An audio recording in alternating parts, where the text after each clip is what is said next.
private. When did that ever occur? We're being censored. Something has changed the settings in YouTube. I don't know if it's going to go live or not. Weird. Video is private. Can you see anything on that side? Yep, it just popped up on YouTube. You can see it. Mm-hmm. Weird stuff over there at YouTube. All right. So it looks like we're live. So let's kick this show off. Welcome back to episode 274 of the Guide and Guns podcast. I'm your host, Troy. And I'm your other host, Doug.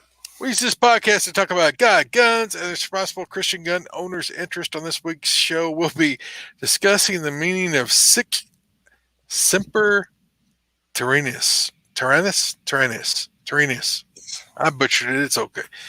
I think Stuart's going to jump in here a little bit later, give us a status report about what's going on across the nation if he's got opportunity. So later in the show, Stuart Rhodes, president of Oath Keepers, will be on.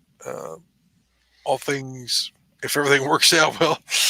All goes well. Yeah, I want to thank Bandwidth sponsors. I want to thank Bandwidth. I want to thank Oath Keepers TV for hosting our show over there and providing it for you guys to watch at your convenience. Thanks to them and Strike TV being the facilitator of that. We also want to thank Crossbreed Holsters. Hey, if you're carrying a gun, you need to be carrying a Crossbreed, the most comfortable holster you'll ever wear. So go check our buddies out at crossbreedholsters.com. Carry the cross. Also, PowerTack lights. Hey, I'm going to show you one here in a little bit, but PowerTack makes a bright light, and they are good to us, and they are good to our listeners with a 40% discount on things that you might like. So go check our buddies out at PowerTack.com. Cool. Speaking of man, my brain is dying on me tonight. Crossbreed Holsters. I was talking to Murray earlier today, and they've got a new holster out, the like a cross draw chest rig. Really? So yeah, I saw that Paul was doing a video on it, but they've got a chest rig holster out, and I was talking to him about getting me a holster for the STI Staccato C that I've been working around, playing with, trying to see if I'm gonna like it or not. I think I'm gonna start trying to carry it. So, have you shot it yet? Yep. So it shoots. I mean, it's the most accurate little pistol I've ever shot. Of course, it ought to be for the price, but yeah. Well, it's a 1911 9mm. So, right.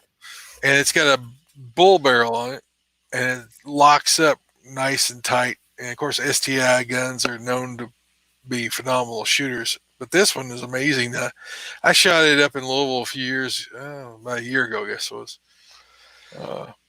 and it shot as well for me as the full size Staccato P.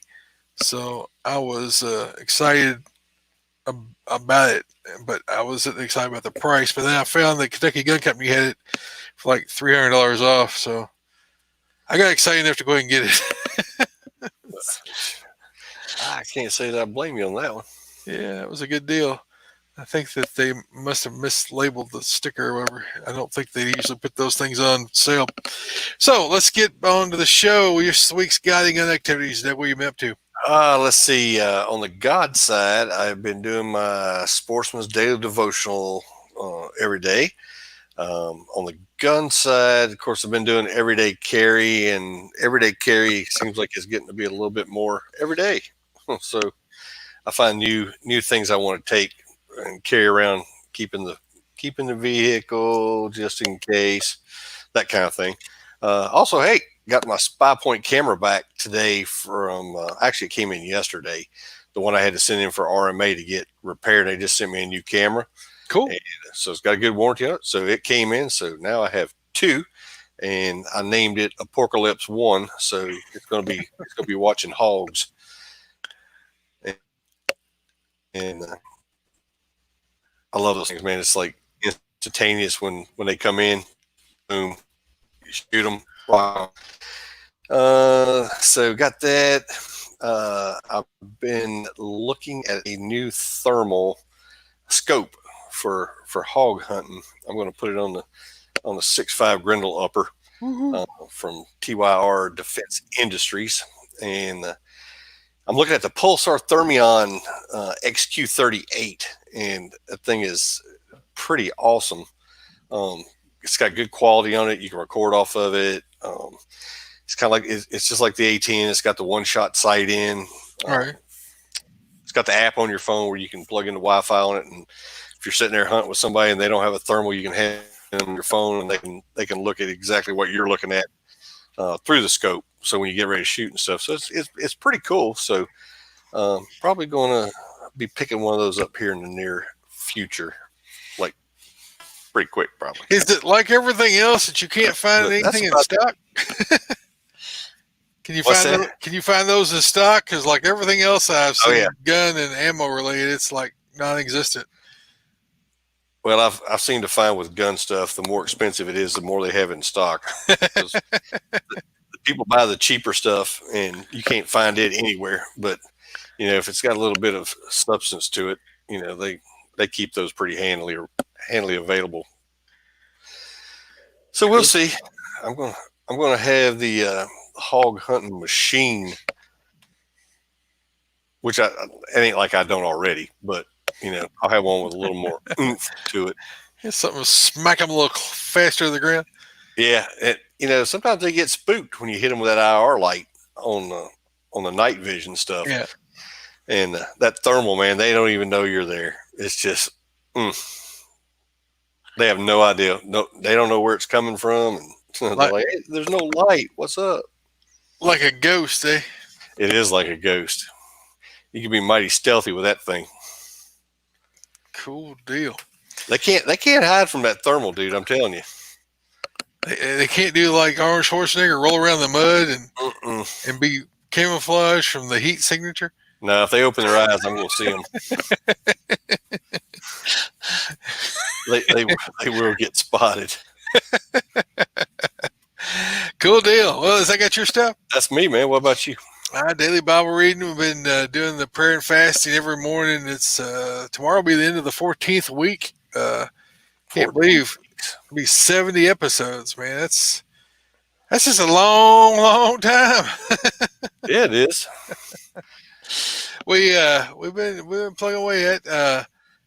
I'm surprised it goes by fast, but seems to be more and more people listening every show and getting more prayer requests and more input from people. So it's been good to dig into the Word every morning on a regular basis. So that's been good for me as well. I mean, I usually do, but having to explain it to other people makes you have to think and focus about it more than when you just read it for yourself, So that's been good. Let's see. Had Church Security Sunday. Had Church Security Sunday before that. 2 weeks before that, I didn't because we were out with possible illness, so we didn't take any chances.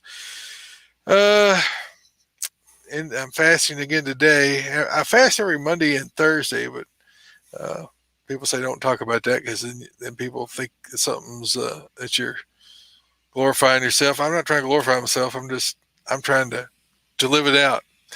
Right. And then on the gun side, of course, EDC I carry every day. Let's see. I was talking to you earlier. Talked with Murray about some holsters and stuff. He's supposed to be sending me out one for the STI.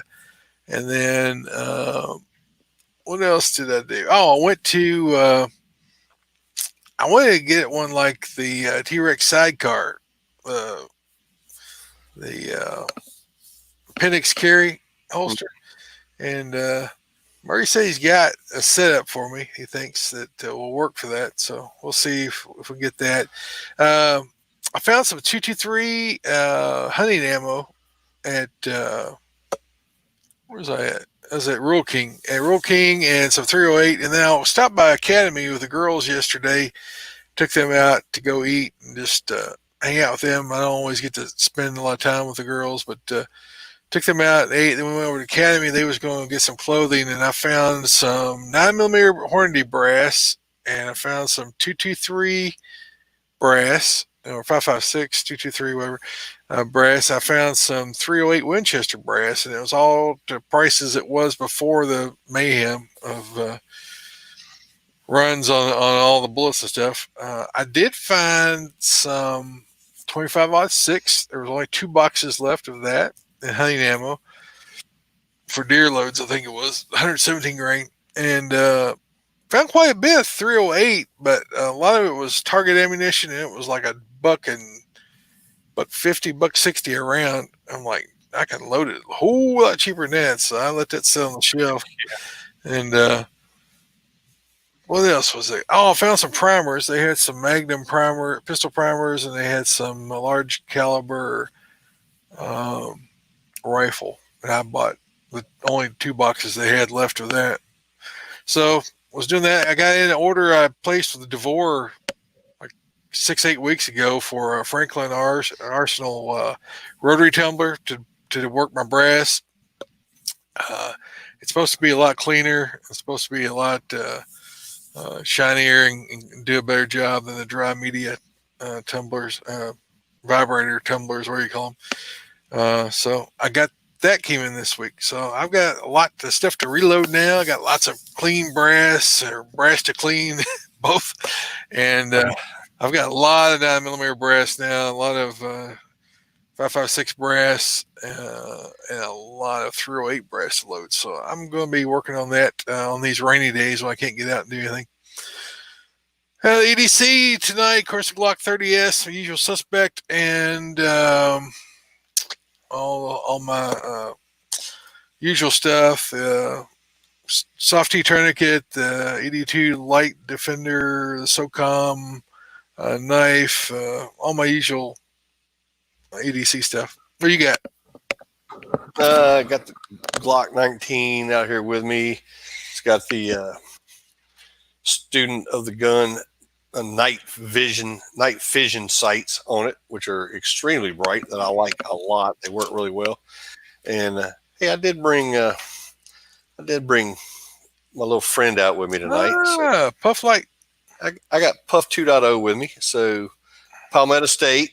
It's got the pressure switch. It's the Power Tack light on the end of it with the mounting system, pressure switch, light, the whole 9 yards. And that's my truck gun. Looks good. She does look good. It's got a go fast trigger in it. Yeah, I like it. good deal. Got lots of comments over here in the comment section. Thank you guys for joining in tonight. Let's see. You got another blonde joke, man. Chris is nowhere near being blonde right now, so you can go ahead and have it. Well, I'm just trying to stick to the theme. So Yeah. It's been pretty good. So these are actually pretty good ones that I hadn't heard in quite a while. So I figured I'd do it. So tonight's and I got this one for you, Troy, actually, because you with your cows and stuff that you have now. Yeah. So you can maybe see if this works on Krista. I don't know. So 2 sisters, one blonde and one brunette, inherit their family ranch. Unfortunately, after a few years, they were in financial trouble. In order to keep the bank from repossessing their ranch, they had to purchase a bull so they could breed to their stock. The brunette balances her checkbook, then takes their last $600 out west to another ranch where a man has a prize bull for sale. Upon leaving, she tells her sister, "When I get there, if I decide to buy the bull, I'm gonna contact you, and you drive out after me and haul it home." And the brunette arrives at the man's ranch, inspects the bull, and decides, "Hey, I want to buy it." So the man tells her that he can sell it to her for $599 and no less. After paying him, she drives to the nearest town and sends her sister a telegram about her news. She walks in the telegraph office and says, "I want to send a telegram to my sister telling her I bought a bull for our ranch. I need her to hitch the trailer to our pickup truck and drive it out here so she can haul it home." Telegraph operator explains to her that he'll be glad to help her with that and adds, "It's just 99 cents a word." Well, after paying for the bull, the brunette only had $1 left. She realizes that she'll only be able to send her sister one word. So after thinking about it for a few minutes, she nods and says, "I want you to send the word to my sister comfortable. The telegraph operator shakes his head. He says, well, how's she ever going to know that you wanted to hitch the trailer to the pickup truck and drive out here to haul the bull home if she just sees one word comfortable? The brunette explains, my sister's blonde. She reads real slow. Come for the bull. I think you've read that joke before. Have I? I think I've it's been about, doing this for 6 years, so I know. we could have. I mean, we've covered about every lame joke we can find. But I've heard this joke before. I think it maybe you told me. It's all right. Most people probably haven't heard it before. Nah, probably not. I thought it was pretty good, and that was for you, for your cows. I appreciate it. Let's see here. You got people talking to you over the comment section there. I do see that. So everybody's commenting about that. The magazine. The magazine. And this one, let me get the camera right here. So this was a prototype one. The actual ones that we order actually have it centered. They were trying to test it to see how big they could get the logo. But it's actually, the ones you order now are actually turned upright. So they sit up there a little bit better. And it's a little bit nicer. This was a prototype that I kept. Dude, I think I gave away every other one. The first round, I ordered 10. I think I gave every one of them away. Yeah, I never got one, so I know you'd had to give them all away. Yeah, that's the only one I got left. I think my very last one went to Steve after we had that rifle class. Yeah. And he liked it there. He tried to get it off of me up there, and I was going to give it to him there, and I forgot to take it out of the gun case before we left. So if anybody wants one, just hit me up, let me know, and I'm going to order a bunch of them. They're probably going to run, with shipping and everything, about $25 for a mag. And they cost. I mean, we have to buy them, so they cost us a little bit, and then you add $5 shipping to them. And so that's about a break-even point. But if you live close and you want one, there's no shipping, so I can get it to you a little bit cheaper than that, maybe. Yep. All right, let's see. Bible verse of the week coming out of Isaiah 10.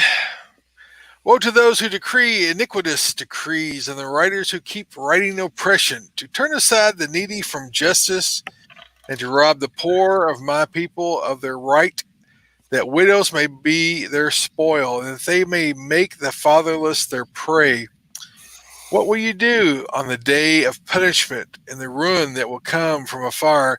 To those to whom will you flee for help, and where will you leave your wealth? Nothing remains but to crouch among the prisoners or fall among the slain. For all this his anger has not turned away, and his hand is stretched out still.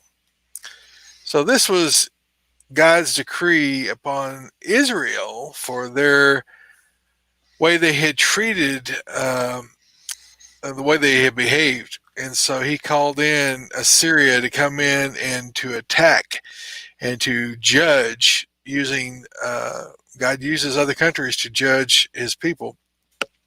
And in the Old Testament, you see that over and over again. And so his declaration here was that when people are in charge, or people who ought to know better are doing iniquitous decrees, when they are oppressing, when they are not providing justice, when they are oppressing the poor or oppressing the people of their rights, when they are taking the fatherless and are using them in bad ways, or are using them to pervert the way they should be taken care of. If you're not doing it like God calls us to take care of widows, to take care of fatherless children, that there's a judgment day coming.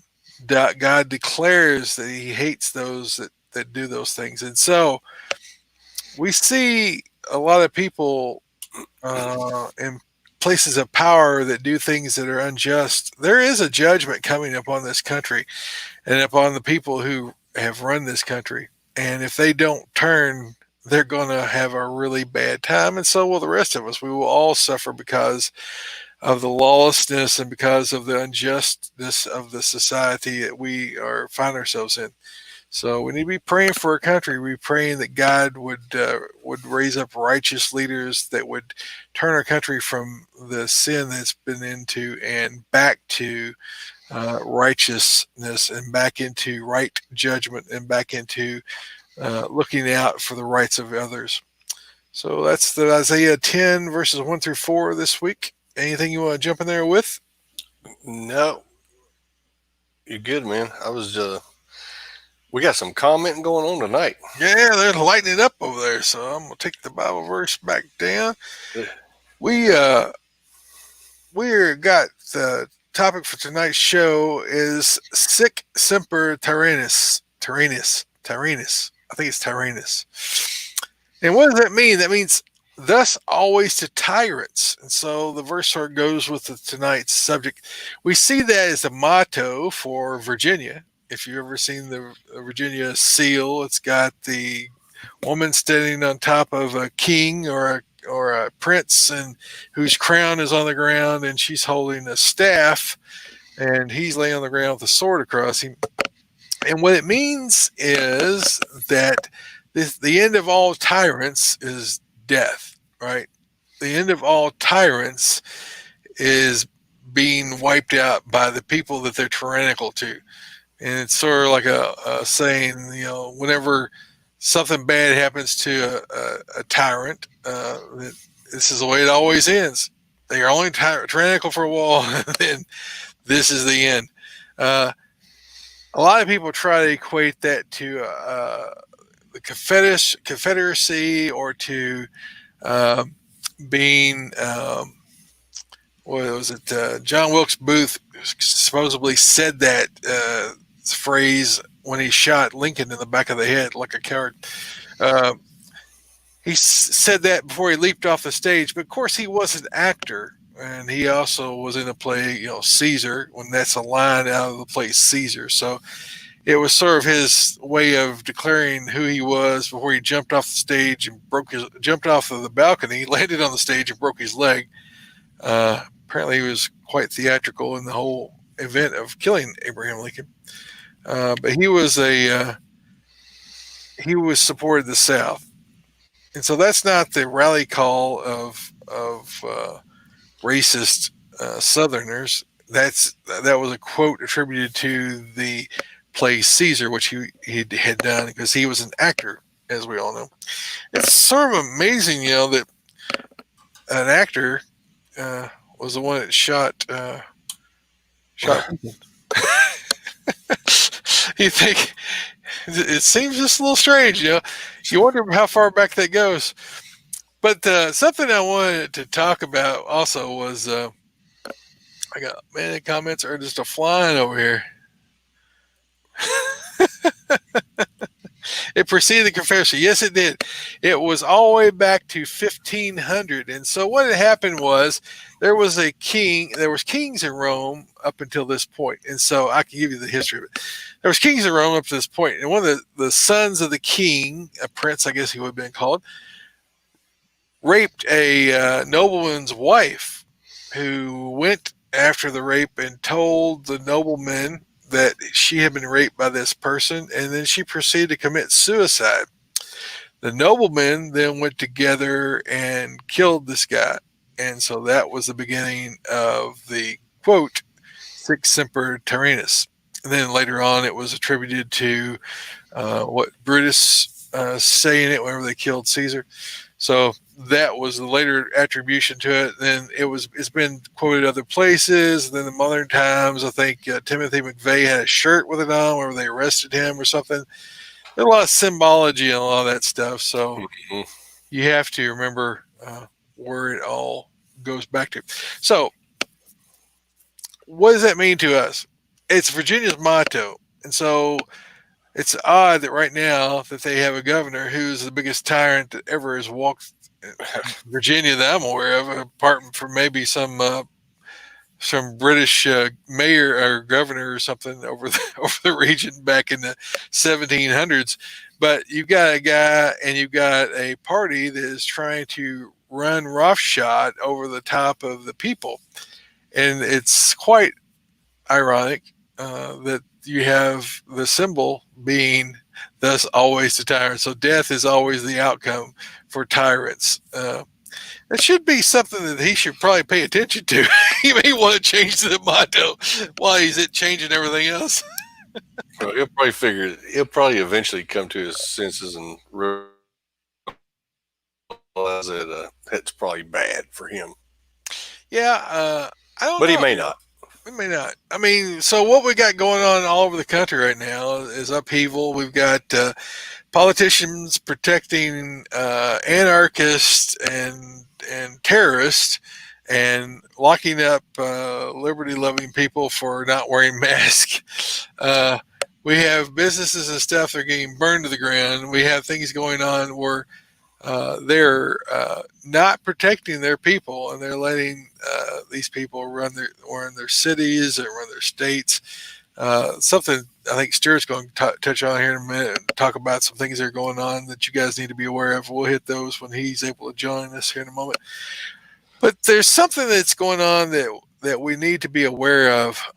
There's manipulation of us as Americans. I mean, we see that they're trying to divide us. As Lincoln, I think, stated, well, Kentucky's motto is "United we stand, divided we fall." And so, if you can divide people and separate them, their common interest, and get them divided amongst themselves, then you can easily overtake them. I think that's what we're facing as a nation right now, where you've got people trying to push a wedge of division based upon race, which there was no evidence of there being race problems except for the manufactured stuff back in, was it 2015, 2016, back, leading up to Trump being elected. We had Black Lives Matter come up out of the woodwork. Nobody knew who they were. Of course, we know now that they're the new version of the KKK that the Democrats had back in the early 20th century to threaten people, to scare people, to try to control people by the mechanisms of terrorism. That's the same playbook that the Democrats used back with the KKK. It's just different acronyms, same playbook. Just got, instead of people with white hoods on, they got people wearing all black now. So they switch colors. They claim to be supporting black people, but the funds that go to donate to Black Lives Matter actually go to something blue. I forget the name of it. It's a group, and that funds goes to Planned Parenthood, who was started by Margaret Sanger.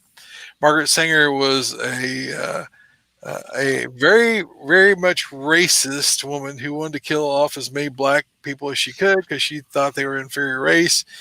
And so she started Planned Parenthood and wanted to set those up in the inner cities to try to kill off as many black babies. And so Planned Parenthood's donations go to this group that go to Planned Parenthood to kill off black babies. And so we see this week that Planned Parenthood is disavowing Margaret Sanger, that she was not a good person, because the funds that are going to fund, that are going to Black Lives Matter, are actually going to fund a organization that was established to kill off black people. So you can't make this stuff up, people. It's history. So, but we have to look back even further. So, when we had the Revolutionary War, well, we didn't. Our ancestors had the Revolutionary War back in the late 1700s, in 1775, 6, 7, 8. Then again, in 1812, they came back again. The Brits tried to come back again and take America. Then they held off for a while, and they tried to figure out another way. And then in 1913, an interesting thing happened. I don't know how many of you guys know about Jekyll Island. The history of Jekyll Island, Georgia, and they're not too far from you, Doug. There was a group of people, bankers mostly, and mostly out of England, that created a group, and they created an organization called the Fed. And the Fed was a conglomeration of bankers, and they wanted to take over the printing of the money. And so somehow through hook or crook, they took over the U.S. currency and they allow how much money is printed, and then they issue that money out to the banks to be able to be used for loans. And so, if you go back and look at the Monster of Jekyll Island, it's a book. I'm forgetting who wrote that. Edward.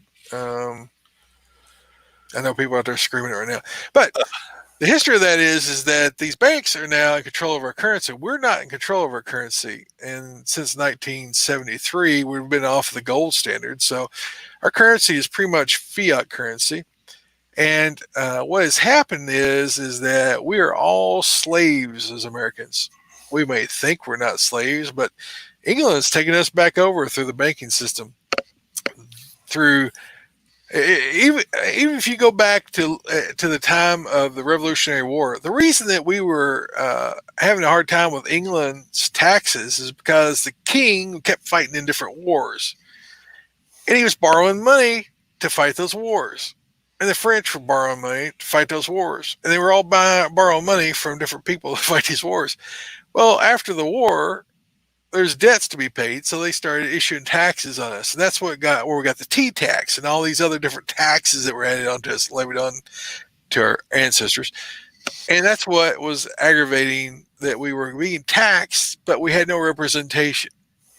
I don't mean to go back and teach American history, but just a quick review of that. So that's what got us all up in arms to begin with. We didn't have any representation. We were being treated like slaves. And so we wanted to be out from underneath the rule of King George, right? We wanted to be free from King George and his tyrannical government. And so we fought a war. People died. A lot of people died. A lot of people lost everything. We became a country. And then they came back and tried again. And they lost that battle. But when they came back the last time, they set up that we are all having to borrow money from these banks, and our government has borrowed money from these banks. And so as the years since 1913 have gone on, we have constantly been having our wealth pulled out of our nation through the Fed, that they're issuing out money and they're loaning that money, our money, printed with our name on it, printed and give full faith and credit of the American people. So we're being that burden of debt is on us. It's not on the gold that it should have been on in Fort Knox, and who knows if that gold's still there or not. But all the wealth of the country that we are making is being absorbed and being taken over by the inflation that has been going on by the printing of the money. Every time you print money, you devalue the currency. So instead of back when we were young and you could buy a brand new Camaro for $9,000, now you try to go buy a brand new Camaro and it's like $69,000. Why is that?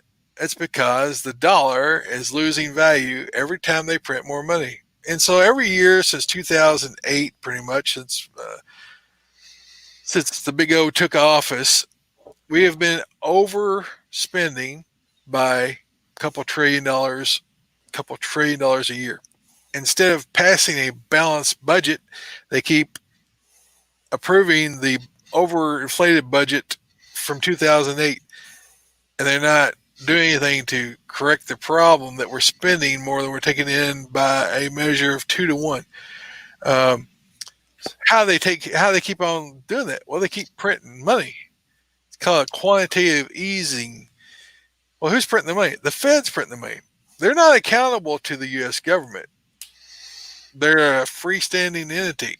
Their chairman is, I forget who it is now, but it's always somebody from Europe usually.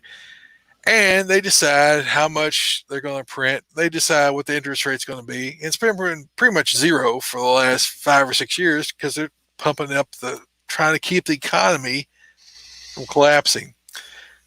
Well, if you understand who the players are, they're always on both sides of the war. In World War II, they loan money to the Americans to fight, and they loan money to the Germans to fight. Same bank. Same thing in England. Over and over in all these different wars, they make big money off of wars and people dying. And so I know a lot of you guys are like, man, Troy's went off the deep end. But I want you to understand that what we're seeing play out is not all real. What you're seeing played out is what they want you to see. They want you to divide. They want you fighting against each other. We have this two-party system, which both parties are still moving the same direction. One's a little faster pace than the other because they're all bought off. They're all either being blackmailed. They was hanging out with Jeffrey Epstein or whatever the case is. But all these things are playing out. We got Stuart coming on right now. I'm gonna go ahead and stop there, and we'll rejoin what's left of this in just a moment. Stuart, can you hear us? Yeah, I can. Can you hear me? Yes, we can hear you fine. Thanks for joining us tonight. I want to give you the opportunity to come on. There seems to be a lot of activity going on this weekend and things leading up to several different potential dangerous events. And I want to give you the opportunity to come on and give your take on what's happening. Oh, I've lost you. Yeah, I think we're going to see this weekend is. Can you hear me? Yeah, I'm losing you every once in a while. Can you hear me? I can hear you right now. Okay. Yeah, this weekend looks like the radical left is going to go full retard, potentially. We've got planned uprisings in Oakland. I'm hearing they're going to do the same thing in Oakland they've been doing in Portland, trying to attack the federal courthouse there. You've got the NFAC marching on Louisville. You've got a fiasco outside of an ice cream shop in North Carolina. We can now have new Black Panthers showing up with guns. So it's kind of like this is what's happening across the country. I think I sent you a couple of pictures from Pueblo, Colorado. You now have communists running around with rifles there, actually pointing them at people because they're protesting a Columbus statue. But they're increasingly turning up armed, and it's just a powder keg, unfortunately. You think they're trying to go to get a fight started? You think that's what this is all about? It seems to be that FARC, not whatever the acronym is, he seems to be calling out 3%ers and conservatives. Oh, you mean the NFAC? Yeah. Mm-hmm. Yeah, I think he's an especially dangerous lunatic. I call him. He goes by Grandmaster J. I call him Grand Wizard J. He's basically a black version of the KKK. Very racist. I was watching an interview earlier with him where he was saying that they can't be racist because, according to them, racism is where you have total control over another people. And so their claim is, of course, is that only whites can be racist because there used to be slavery. So they just justify their own hatred for other people based on skin color, but then try to claim that's not racism because they don't have total power over you. So the guy's I guess that he's a very dangerous racist maniac. So we'll see how it goes. I mean, what this is really though is it's a radical Marxist insurrection against the Constitution nationwide, and they use race as a cover, and they claim racial discrimination is everywhere. There's a Klansman under every bed. And what they want to do is they want to weaponize Black and Hispanic Americans against their own country, but also white Americans too. They bring young college kids to believe this is an inherently evil country and must be overthrown. So that's what we're seeing now, and I don't know if there's really any way to deprogram these idiots. We can try, but my fear is that they're too far gone to be able to get them to come back to sanity, and we're going to have to just suppress it with force. Right. So what's your recommendations for people who live in those particular communities? Should they stand guard? Should they stand back and watch and take pictures and license plate numbers for evidence? Or I mean, what should they be doing? Of course, depending upon their skill level and what they're able to do. Right. Well, those are the two options, right? You can either stand guard. It depends on where you live, and depends on what's coming your way. We've been part of overt. We've done both, overt and covert.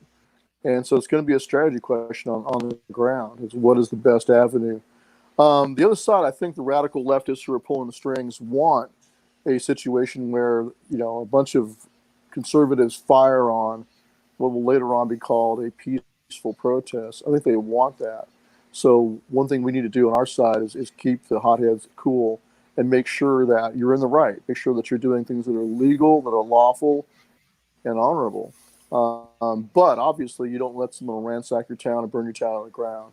So that's the balance. As far as we're concerned, you have a right to defend your town, your property, and the lives and liberty of the people around you. But try to do it in a sane manner where you're not seeking confrontation for nothing. And so we've done both. We've done covert surveillance. We've also done very overt defensive towns. We do the best we can. The law enforcement order to stand down. This last weekend, you had a pro-cop protest, a Blue Lives protest, or a Back to Blue protest. It was attacked by Black Lives Matter and Antifa, and all of the police, except for one lieutenant and his men, all the rest of them stood down. And so you had a melee happen in Denver because of that. So this is the problem. You got urban areas where the Democratic overlords are on the side of the insurrectionists. They're actually part of the insurrection. So patriots need to be careful and don't take it for granted. You can have police protection. Is do your best to coordinate with local law enforcement. But if you're in an urban area, you don't know what they're going to do because they might get a last minute order to stand down. Then it also depends on whether or not the police will do the right thing and defend people's rights, or will they stand back, as we've seen multiple times over the last couple of years. Well, we saw that in Charlottesville, where the police were there, then they backed out and allowed the melee to happen at the order of the mayor, wasn't it? I think that allowed that to happen. Right. And so I keep. And we saw that in Berkeley. Go ahead. Yeah, we saw that in Berkeley also. Back in March 2017, we saw the same thing. The cops stood back and let a melee happen, and that's why we came in for the next protest. We were there for 2 additional protests after that, and it definitely changed the behavior of the police, having our cops on the ground. So if you have law enforcement in your groups, whether you're Oath Keepers, 3%ers, or whatever, it's really important for the police to know that they have brother officers there on the ground in the crowd. It does change their behavior because they know that another police officer could be injured, and they also know that they're going to be carrying guns. And so the bad guys need to know that you're not going to let some a retired or current serving off-duty police officer is not going to let some Antifa idiot hit him over the head with a club. It's not going to happen. So it does change the equation when they know that there's other officers out there. That's why it's important for the Patriot police officers to step up along with us military veterans and go fill the gap, fill in the void of public safety when the police are possibly going to stand down. I know you've been working in Virginia a lot to help out with community efforts there to support the local police, the local groups. How's that been going? I hadn't heard an update on that since I spoke with you last. Well, actually, in Virginia, the Virginians have done away with any PC nonsense. They're just calling it what it is. They're calling what they do, they call militias. And so they're raising county militias. But what's interesting about that, and different from what most folks think of when they think of a militia, these are organic, in the county movements of hundreds of men who live in the county. It's not some guy calling himself the militia leader for the whole state, as you see a lot of times. So these are very county focused, very legit, of the locals in rural counties, especially in Virginia, coming together with their police. The one we went down to in Grayson County, Virginia, the sheriff was there. I spoke, he spoke, and we talked afterwards. And he's all about using the more switched on and more well-trained members of the new militia, those who are prior service military or law enforcement, as his reserve deputies. So he'll be putting in place a reserve deputy program.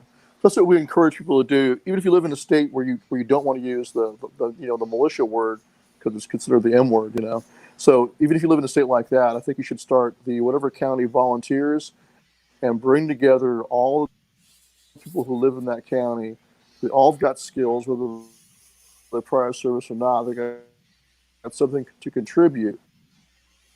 But especially those who are prior military or law enforcement or EMS or fire have, pretty on-point skills that they need to apply right away to help back up their police officers when they do right. When they do wrong, of course, oppose them.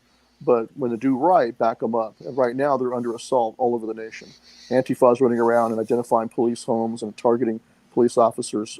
We've even seen vandalism of police homes. That's where it starts. Ground-style bombings. You should expect to see IED attacks. You should expect to see more firearms that are coming into play and being used. We've already seen that. There was a shooting in Orem, Utah. I don't know if you saw that or not. The Antifa guy pulled out a gun and shot a motorist right through the side glass of his car.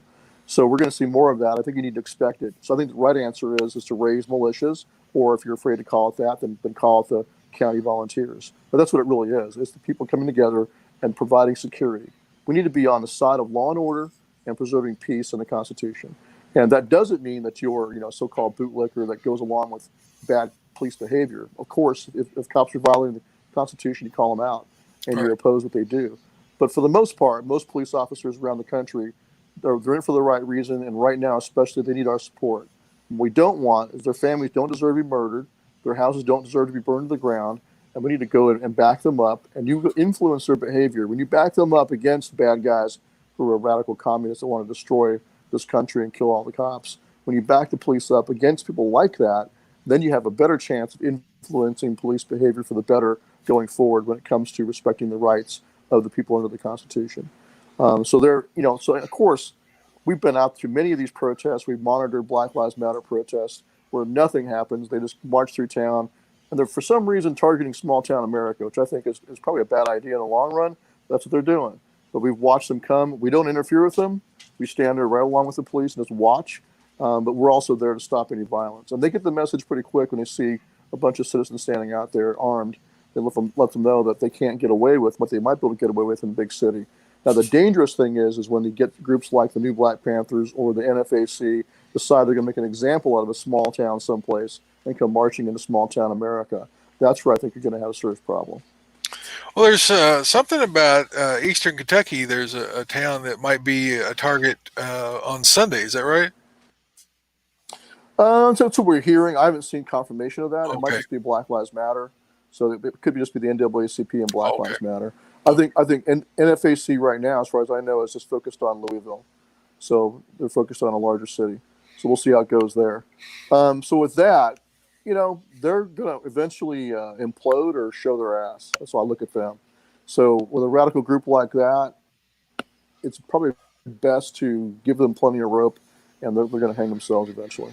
Yeah, when I listen to that guy talk, he doesn't seem to have any kind of real experience with guns or with. He doesn't seem like he has much military type leadership. He just seems to be a figurehead. What is your intel about that? Is he a legit guy that's dangerous, or is he just a figurehead? Well, I'll put it this way. I really haven't looked into his background yet as far as military background. But what I'm saying is that he's a charismatic. I got to give him that. Mm-hmm. He's charismatic, but he's a charismatic nut job who's a radical racist. He wants to carve out. He's like a black nationalist or black supremacist who wants to carve out a black-only homeland. So he's a flip side of a radical neo-Nazi. That's what he really is. Right. He wants Texas. Yeah, that's what he says. That's really delusional. Yeah, I don't think the Texans are gonna go along with that. He started down here July 4th weekend at Stone Mountain, and he was talking all that nonsense, and that they're all prior military guys and this and that, well trained, and you got the one dude walking around with a M&P 22 that was jammed, and I doubt it. Yeah, he was bluffing. He was bluffing quite a bit. Oh yeah. All right. But he's broadcast and made it very vocal that supposedly they're coming to Louisville, Kentucky, and they're gonna rally up there and talk about all the people he's going to bring and stuff. So I saw an announcement from Louisville Metro talking about that they're going to be down at that park that they've been protesting at. Is that where the rally? Do you know if that's where the rally point is going to be for these guys, or he was talking about in a large area where they could do a formation? So I was a little confused about where the event was actually going to be at. I think he's bounced around. First, he was going to be at a high school. I think he realized there's a federal law against that. He can't be armed at a high school. So I think he's changed now. So I'm not really sure exactly, but I got guys who are watching that. I haven't checked back with them yet. Okay. So, but yeah, most likely to be in that park. For that one, I think it's best just to, like I said, just kind of stand back and give him plenty of rope, plenty of opportunity to show his ass. I mean, obviously, if he's running around, actually killing people, then you got to do what you got to do. Oh, yeah. To stop that. Yeah. So, just advice going into this weekend: keep your eyes open. Don't drive off into communities you're not familiar with. Keep your cameras handy and take as much information as you can. I guess if you're not going to be engaging, but don't put your lives at risk if you're not. If you to go into an area that you could get yourself seriously harmed or killed in. Well, across the country, we do have guys who are going out, depending on the situation. There'll be guys going out and doing an overt defense, and like I said, other ones doing covert. So adapt to your local environment. If you think your police got a good handle on it, just be prepared to back them up if they need you, without going out there and doing direct confrontations. I think it's a mistake to go and go face to face and start bumping chests and crap like that. That's True. not the right way to roll. But do what you got to do to keep your town safe. I'm not going to try to tell guys that they shouldn't stand out there with rifles and play carriers. Depending on the circumstances, you might have no choice. Right. Well, in Louisville with But what we need to do though from now on is just realize we're facing an insurgent. Right. Oh, go ahead. I lost you there for a second there. You say we're facing, and then you broke out. I broke off. No, I was saying we're facing an insurgency that's not going away. We're already in it. You Right. could say we're already in a civil war of sorts, and that's because it's really an insurgency. It's a communist insurgency against the Constitution, but they have allies in political office, and so that's why it has a character of a civil war. You've got the Democratic Party that's about 95% behind this, and are in full support of it, and they're all radical Marxist ideologues. That's who's driving their party now. Right. Biden's a figurehead, so we need to prepare for that. So I think you have to prepare for the worst, which is you need to get ready for, like I said, IEDs and kinetic warfare on U.S. soil. I think it's coming. We really can't avoid it. So we have to just go ahead and step up now and do what we've been trying to get people to do for years now, is come together and form themselves into militias or county volunteers, whatever you want to call it. You need neighborhood watches to guard your homes, so you can go out and do what you got to do to protect the town and the county. So that's a layer you got to have: neighborhood, town, and then county. And you got to get it done, guys. Right. I mean, it's called for the Constitution. It's the only law enforcement of the Constitution is that the militia is for your local communities, and you step up and form together for your state and for the nation. So, I mean, it's completely constitutional to be a militia. Yeah, so it's a matter, exactly right, and it's your duty also. Right. And so we've neglected what the founders told us was necessary. They said it was necessary for the security of a free state. We neglected it. So now it's time to get it done, and forget about political correctness and what your enemy is going to say about you. They're going to demonize you no matter what you do. Right. You might as well do the right thing. That's what I'm doing here in Mississippi right now. I'm here in Mississippi talking to sheriffs that are organizing either local posses or who are giving their blessing to what we're going to organize here for them in their counties. Awesome. All right. So any way that people can help you out, who they need to contact, where they need to go, and then we'll let you get on about your business. You bet. Well, they can go to defendamericanow.com. That's open to the public. They can go join that chat, and we'll be in there giving them advice on what they can do to organize their own communities. We'll be publishing guidelines for neighborhood watches with teeth, our neighborhood watches and town watches as well. Or they can go to oathkeepers.org if they want to join Oath Keepers. But I think, whatever group you're in, we think it's imperative that they start working together and the leadership start talking to each other. Form a Liberty Leader roundtable in each state so all the leadership talks to each other, and set aside your past differences and make sure that you're standing together in defense of the Constitution. You ain't got time to be playing, nonsense childhood games of dick measuring contests. We don't have time for that anymore. Guys got to get it together. Okay. Thanks for joining us. Appreciate it. On such short notice, and you bet. We'll be praying for you guys, and if anything we can do to help out, let us know. Thanks. Thanks, Stuart. Likewise. God bless. Take care. God bless. All right. So there's an update from Stuart on the situation. Looks like it's going to be a tumultuous weekend. Maybe everything will go well. We don't know, but we won't know. We'll just be prepared to defend your communities. You never know when they're going to come rolling into your little town and burb. So best to be ready with your friends to know that you got somebody to back you up. And then, of course, those sites there, we'll put them in the show notes for you guys to be able to find them if you didn't catch it live here. All right, so that's pretty much going to wrap up the Tyrants, Sic Semper Tyrannis. I'm Tyrannus. So when you're a tyrant, your end is to be killed. Most likely, that's what the end of that. That's what that sort of means. So we beat that to death, I think. Anything you want to add to it? No, just I was going to say, that's this dude with this NFCA stuff. He's out there, man. I saw him on a video the other day. He was carrying 2 ARs, holding them together, and double AR. Yeah, he had a double barrel AR, I guess. He just looks like a doofus mostly, and he's just loud. Yeah, but those kind of people can still get you killed. Oh yeah, absolutely. Those kind of people are probably more likely to get you killed than somebody's got a level head.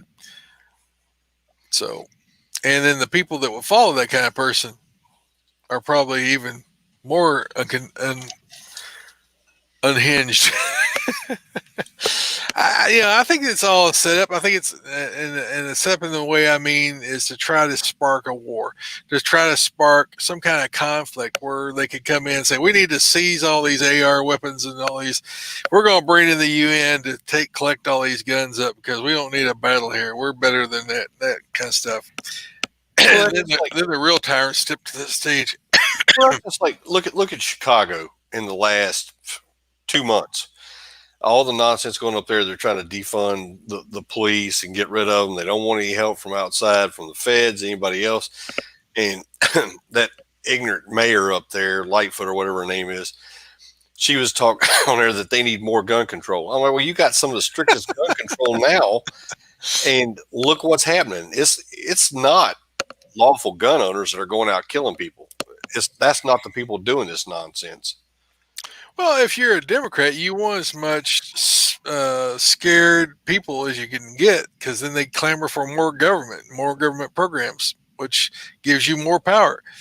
They don't want people who are independent and self-thinkers and don't rely upon the government for everything they need. They want people that are willing to do whatever they tell them to do to get whatever they want. Right. And that ain't us. So we ain't going to be, they're wanting to take lawful people's guns, but they don't want to take unlawful. Well, just look, perfect point in case.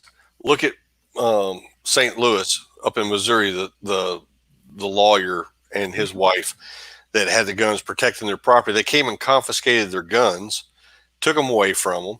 Mm-hmm. And for no reason, they didn't do anything that they were not allowed to do.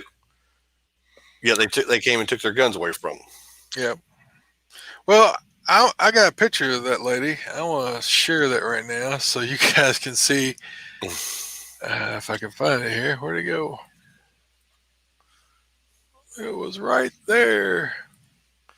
Let me see. Share screen. Well, she just disappeared. Wait. You lost her? Oh, there she is.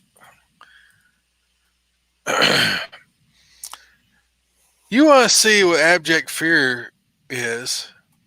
You want to see a person who is scared for their life?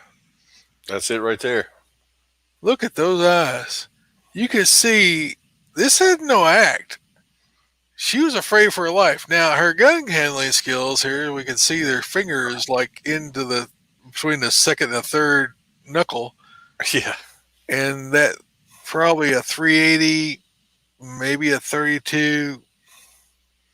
I'm saying it looks sort of like a SIG or maybe a Walther PPS or something like that. I don't know. But the thing that I heard this week is that this woman's gun is pretty much was a prop. And the fact that they'd used it in a court case to for her to I don't know, they're lawyers, so they used it in some kind of court case, and that they'd taken the firing pin out and put the spring in front of it so it couldn't fire. And when the DA's office found out the gun wouldn't fire, they ordered them to take the gun apart and put it back together in a configuration where it would work. Then they shot it, and then they declared that it was a weapon that could kill, and that it was. And so, but the defense of these people, they're both lawyers, being defended, of course, by another lawyer, is that this gun wasn't even operable. So when she was pointing at somebody, it was just like a prop, and she was just trying to scare him off. Mm-hmm. But I guarantee you, if it was just a prop, looking at her face, she was wishing she had bullets in that gun. Yeah, she was. She was wishing that gun would shoot, and it was probably like 6 times bigger with about 10 times more bullets. These people were afraid for their lives. These protesters came in there. They knocked down the gate, broke in, and did all this stuff. But it was peaceful, Troy. No, apparently not, because she wasn't in on the act. She was not. She did not condone to where it was that was happening, and that woman was scared for her life. And I saw that picture today. I realized how fearful they were. Now, the husband looked a little bit more casual and calm, but she wasn't. Now, my understanding is that they were Democrats and they were supporters of Black Lives Matter up until that moment. That when it started going south, they were no longer supporters. But the situation is that they are being charged, and I can understand that if you're pointing a gun in Kentucky, the law is that you're using lethal force, and you have to have something that gives you justification for using lethal force. The act of pointing a gun at someone is the act of lethal force. I'm not a lawyer, and I don't pretend to be knowledgeable about all law, but the situation is they felt fear of their life, and so I would think under that they would be justified in holding off 300 to 500 people in their front yard with 2 little guns. I think they did pretty good. They didn't shoot anybody, and nobody shot them, and everybody lived. I think that the DA should have stayed out of it, and they should let it go. But no, they've decided that they're going to try to make a point out of this. I think all this is going to backfire. I don't know about you guys. You comment this thing here. But I think all these overreaches and abuses by these Democrats in these cities are having a horrendous effect on their image in the public eye. I think that they've really overstepped it. Either they know they've got this, that they know that they're going to be able to steal the election, and they have full confidence they're going to be able to do that, and that's why they're so bold, or that they're so naive that they think that people don't see through what they're doing. Yes, Steve, I think they need a medal too. Now, their gun handling skills, they need training, but that said, they stopped them from burning their house to the ground, killing their dog, and destroying their lives, their property. I think that it had the effect. The gun, even in an untrained hand, stopped 300, 400, or 500 people. I hear different numbers about how many people they were there, but it's amazing to me that they're going to try to push forward on this, because the optics of this in a normal, sane society would be these people are defending their home, and you're going to prosecute them against, they were defending their home against 300 to 500 people. Right. I don't know, man. I'm thinking they did the right thing. Nowhere in the Constitution does it say you have to be well trained, other than if you're going to be a militia, you need to be well trained. But as far as defending your home, if you've got a gun and you point it at the bad guy and it stops him, I think it did its purpose. Personally, what do you think, Doug? No, I agree. They these people, they like to pick on people that are not protecting themselves or too old to protect themselves, and they're good with that. They can intimidate and hurt people, and that's okay. But people that show up with a gun like these two folks did, they were a little hesitant about crossing over across that yard, weren't they? Oh yeah, yeah. There was lots of threats going. Yeah, there was. There's lots of threats, and those threats, were life-threatening threats. I think there's justification there for the people that if they wanted to pull the trigger, if they were up in their yard and threatened their life. I think in Kentucky you probably would have been justified, but I can't speak for any other state. So don't take my advice as legal advice, because I am no longer. I'm just saying. Well, I think they were totally justified based on the peaceful protest that had been going on. Yeah, and they saw what was happening in other cities, getting stuff burned down, spray painted, people getting beat up. One-on-one person, hey, go at it. But when it's 1 on 20, that's not very good odds.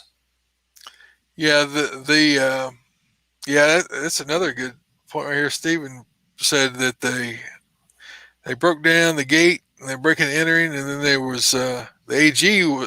Brian was telling us the AG was elected with Soros. Well, yeah, that's another thing. Soros has been buying up AGs all over the United States to try to prosecute and to let off the communists and to prosecute the American people.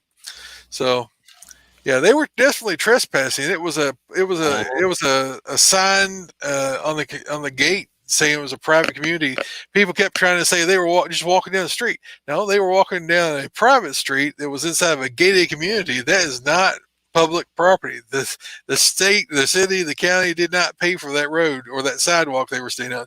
They were standing on their property. On that sidewalk was their property. That wasn't public access. And so to try to claim that is just ridiculous. So everybody's beat this one to death. But I'm wondering if they're going to be able to stand on that the VA reassembled the gun to make it into a fireable a weapon. If they're going to be able to stand on that defense. But with the Castle Doctrine, as Steve was saying, that they should be able to say, hey, I can stand here. We were getting threatened. People broke down our gates.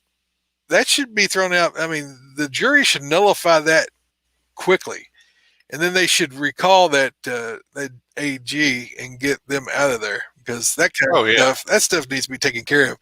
You need to get rid of bad government officials quickly, especially in these days. So, well, we got one down here that did the same thing. The Attorney General in Atlanta, that the cops tased a couple kids or younger folks that were in a car that wouldn't listen. They wound up tasing them, getting them out. Well, he fired some of those officers saying that they fired a deadly weapon. Well, when you had the deal with the police officer shot, I can't remember his name, the guy at Wendy's up in Atlanta that caused the uproar. He turns around, he stole a gun off of one of the cops, turned around and fired it at the police officer, and that's when the police officer fired at him. Was that a stun gun or is that okay. No, it was a taser. Taser. And when he shot at his head, but the Attorney General then said that since it was the police officer that retaliated, shot back at him for it, that a taser wasn't a deadly weapon. But he had just fired like 5 officers a couple of weeks beforehand because they shot somebody and it was considered a deadly weapon. So they removed them from the police force. But when it was turned vice versa and the perpetrator shot at a cop, now it's not a deadly weapon. Well, you can't have it both ways. It either is or it ain't. Right. If you have unequal application of the law, then you have no law. Then you need that person's got to be removed. When you have people that are not treating each case the same way, then you got to get that person out of office. You need to recall that person. You need to run somebody against that person. You need to, whatever it takes to not whatever it takes. You need to buy the mechanisms within the government. You need to try to remove that person from office. Now, if they declare war, then we're under a different set of rules, but Mhm. outside of the declared declared war, we're going to treat them civilly and try to get them taken out of office because they obviously don't need to be in leadership positions. No.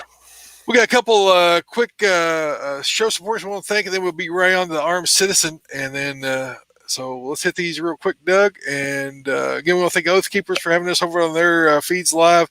Then go ahead and knock out these other ones pretty quick, and then we'll hit on the armed citizen. Sub MOA shooting.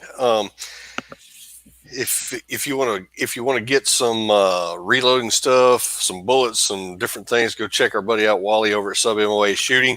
Use our promo code God and Guns, and he'll give you 10% off of your order if you want to get some bullets and try them out for different things.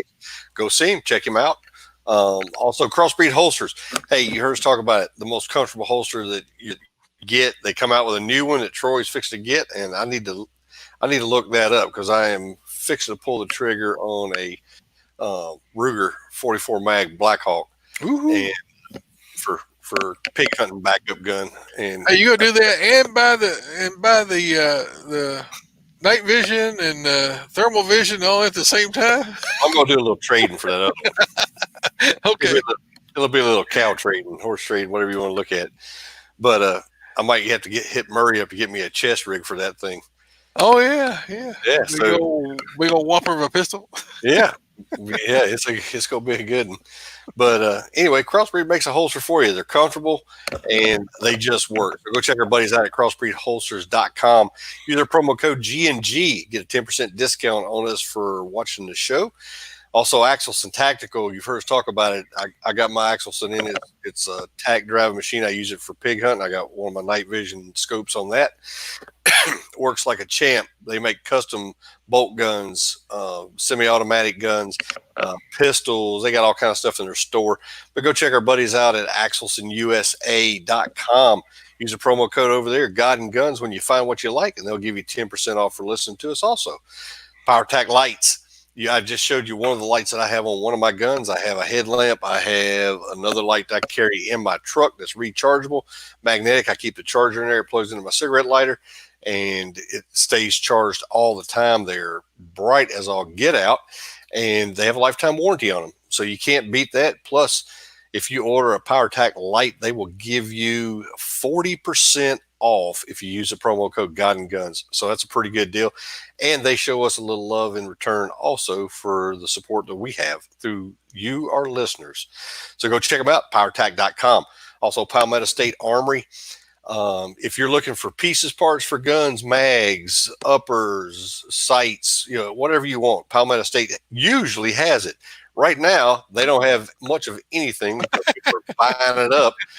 And every time I see something there I want to order, I try to get it into a cart, and it's gone out of stock. Yeah. So if you see it and you want it, you better get it. I was that way today. I was looking at some stuff, and it's like, the flyer just came 2 minutes before, and I opened it up. And I was like, oh wow, they got this in stock. I think it was CDNN. They had 5.56 and 223 ammo and stuff in stock. It said, I clicked on it, sold out. Clicked on the magazine. They had magazines, the Hex mags for $11. Gone. And gone. They had the AR rifles for $700 something. Gone. They had a Geisley rifle. I never heard of a Geisley AR rifle. I heard Geisley triggers and stuff. It was a Geisley branded rifle, or $1,700. I was just looking at it. Gone. Oh. I mean, it was 2 minutes after the flyer showed up in my email box. It's everything's just gone. Man, I've had some buddies of mine wanting me to put stuff in for them and send them the links for stuff. They want to build some ARs, right. AR pistol, whatever, a hog hunt gun. They want to use their link. Want to use Palmetto State Armory, and I get them all the stuff that's in stock right then, and I shoot it to them. By the time they can go order it, it's gone. Yep. I was like, I don't know. You keep it in your cart, and you'll know what you're looking for next time when you grab it. Just go every morning and check, see what's in stock. Yeah. It's about the way you have to do it. Yeah, check them out at PalmettoStateArmory.com, and if you see it, you better grab it because it's going to be gone. Yep. And that goes for body armor too. I've noticed. I've looked at some plates that I keep seeing ads pop up on some plates, and you go, it's like 12 to 16 week lead time. Like, Yeah, what? AR 500 had a deal on the other day. It was buy one get one for a curved chest plate. They were the 10 by 12s. Yeah, 10 by 12s. And I was going to order a set, and I had them in my cart, and then they didn't have them anymore. It was 16-week lead time. I'm like, Oath Keepers has got body armor. yeah, I saw that. Oath Keepers have got body armor, and they got knock helmets. They got some ballistic helmets too. So if you guys are looking for body armor, and they got a pretty good deal on them. I think the body armor is like $299. I don't know all. I'm not a tactical dude, so. But it was like a lightweight rig chest thing, and then the helmet, I forget what it was like $300 or $400 for that. But if you're looking for body armor, there you go. I don't know specifics about it, but you guys can go over and check it out, oathkeepers.org, and find out what it is. Armed Citizen of the Week, what we got? You there? Armed Citizen of the Week for this week comes to us from Indianapolis, Indiana. A passing motorist found himself in a defensive situation against an armed assailant as he stopped at an intersection at Brownsburg, Indiana on Tuesday afternoon, July the 15th. It all started when the attacker drove by Brownsville Cemetery and approached two workers on the site. The attacker then opened fire on the two workers, who split up and tried to run for cover. The assailant chased on foot and shot one of the workers dead in the street before turning his attention to the second worker and chasing him through a residential neighborhood. The second worker ran back toward the main road, and with the assailant in hot pursuit, when the two got into a physical altercation and more shots were fired. A motorist was stopped at the intersection nearby when he witnessed the attacker trying to shoot the surviving worker, and was himself struck in his vehicle by a stray shot. In response, the motorist produced his licensed carry arm and returned fire. The motorist opened fire just as the attacker pointed the firearm at the head of the worker.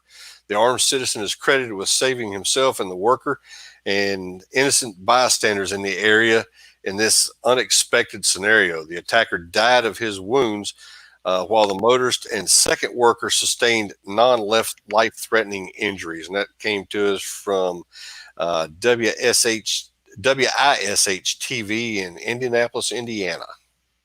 Wow. Man, people are strung too tight these days. I tell you what. It's crazy. People have lost their minds, I think they got that 5G turned on or something. Because I see people just losing it.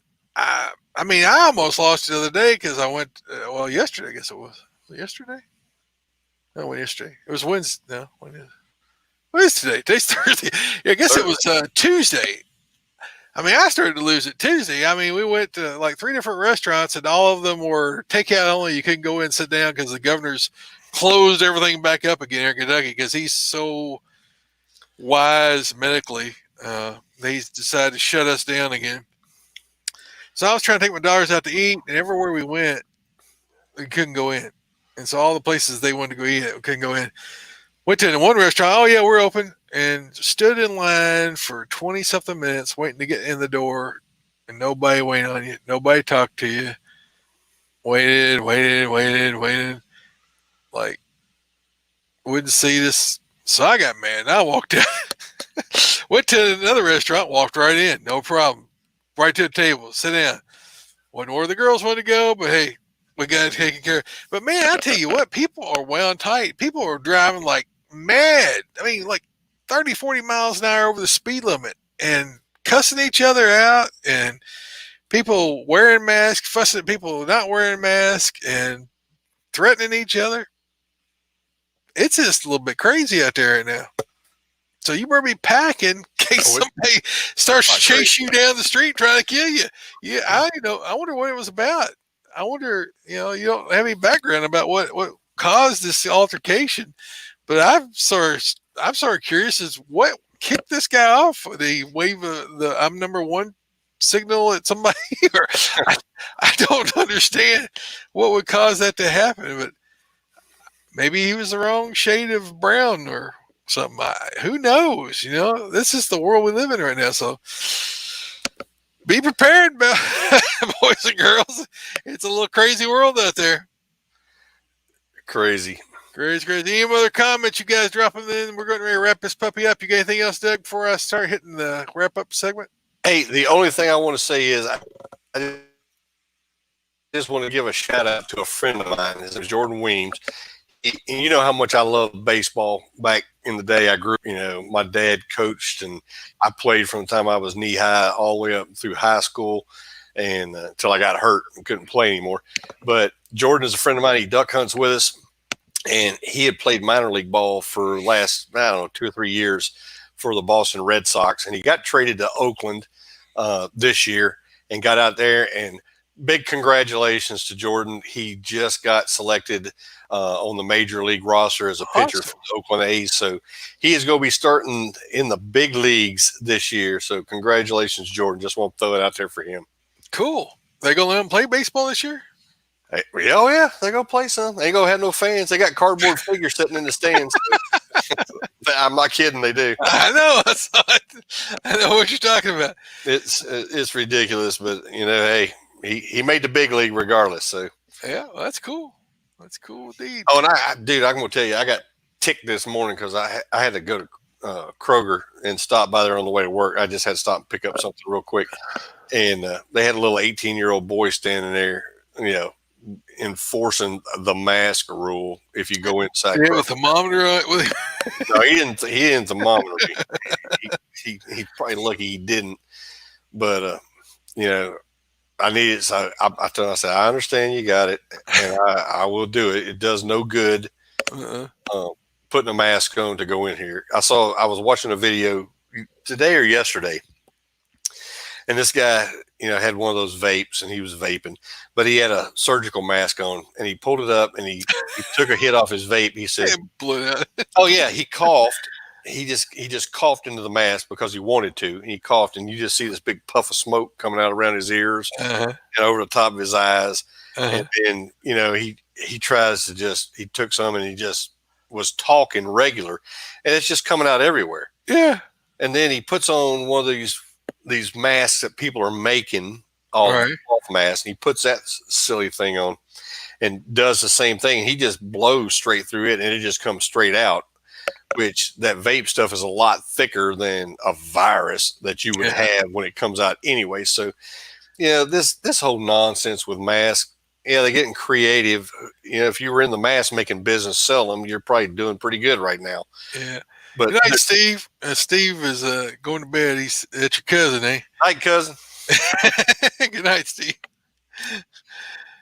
So you can't sell them on some places. They will. I think Facebook won't let you sell masks or anything to do with COVID-19. Man, they block you from it. They got masks all over Facebook you can buy. Oh, really? They block you? Decorative. They got hunting scenes on them. They got sayings on them. All kind of stuff. My wife just got.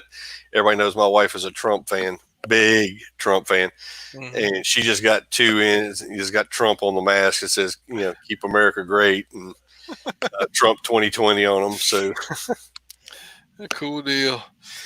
I said, just don't wear that out in public unless I'm with you. Yeah, she's gonna need some backup maybe in some places. Mm-hmm. All right, we're gonna wrap this puppy up. Send your feedback to Troy at GuyGunsPodcast.com or Doug at GuyandGunsPodcast.com. Please tell your friends about us. Leave us an iTunes review and like us on Facebook at Facebook.com/GuyandGunsPodcast. You can subscribe to us on YouTube. Please do. And hit that notification bell. You can also follow us on Twitter, which I don't think I'm posting anything over there hardly ever, and Instagram and MeWe, and our website still in oblivion. We are also on Parler, and what else is there? There's something else wrong, but I forget what it is right now. But until next time, Doug, have a blessed week. Doug? Are you there, Doug? Doug? Am I there? Who's gone? Is anybody still there? I can't hear Doug. I don't know what happened. Well, good night, guys. Thanks for joining us. Doug's stuck in a hole somewhere. Oh wait, I hear him. Ugh. You disappeared for a long time there, Doug. Doug, are you texting me, Doug? You there, Troy? My internet is crashing tonight on me for some reason. Yeah, you're back now. I'm back now. Yep. All right. I heard you say me, we. All right. So until next time, have a blessed week and keep your guns closed. Hey, keep your guns close, but keep your Bible close. Hey, guys. All right. Oh, we disappeared again. Good night, guys. Your internet's bad tonight. Adios.